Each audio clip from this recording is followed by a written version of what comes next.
தயவு செய்து என்ன சம்மந்தின்னு வெளியே போய் சொல்லிடாதீங்க. அது எனக்கு தான் அவமானம். ஏங்க இப்படி பேசுறீங்க? என்ன நடந்துட்டு உங்க வீட்ல? இப்படி ஒரு குடும்பத்தை நான் எங்கேயுமே பார்த்ததில்ல. ரோகிணி விஷயம் கேள்விப்பட்டேன். அது கூட அவ பேர் இல்லையாமே. வேற ஏதோ ஒண்ணு.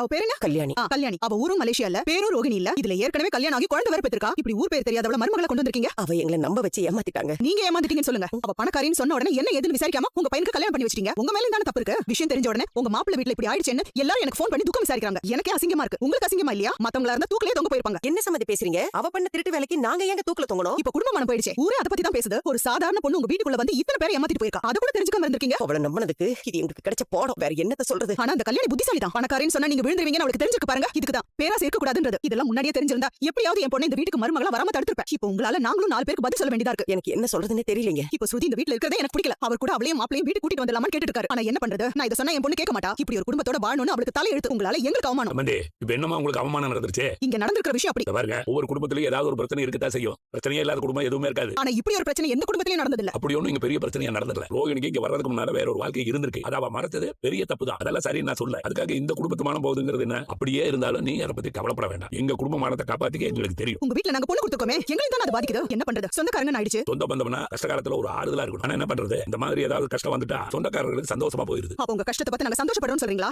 நீங்க சந்தோஷமும் பட வேண்டாம், வருத்தமும் பட வேண்டாம். உங்க பொண்ணு இங்க வாழ்றது உங்களுக்கு பிடிக்கலன்னா நீங்க பேச வேண்டியது உங்க பொண்ணு கிட்ட, எங்க கிட்ட இல்ல. நல்லா இருக்குங்க. எவ்வளவுதான் அசிங்கப்பட்டாலும் இந்த பேச்சு கொண்டு குறைச்சல இல்ல. இந்த மிடில் கிளாஸ் மென்டாலிட்டி இப்படிதான். என்ன பண்றது? என் பொண்ணு பெரிய தப்பு பண்ணிட்டா. மானத்தை பத்தி கவலைப்படாத குடும்பத்துல வாழ வந்துட்டா. போதுங்க, எங்க மானத்தை பத்தி நாங்க கவலைப்பட்டுக்கிறோம். உங்க பொண்ணு வாழ்றாரா இல்லையான்னு அவகிட்ட கேளுங்க. அந்த விஷயமா ஏதாவது சொல்றாருன்னா சொல்லுங்க. இல்ல சரி, புரிஞ்சுது. நான் கிளம்புறேன். போனும் போது இந்த மாவே இப்படி வந்து பேசிட்டு போகுது. இனிமே வெளியில எப்படி தலை காட்ட போறேன்னு தெரியல. ஷூ, எப்படி பண்ணிட்டு போயிட்டா பாருங்க அந்த வீணா போடவ.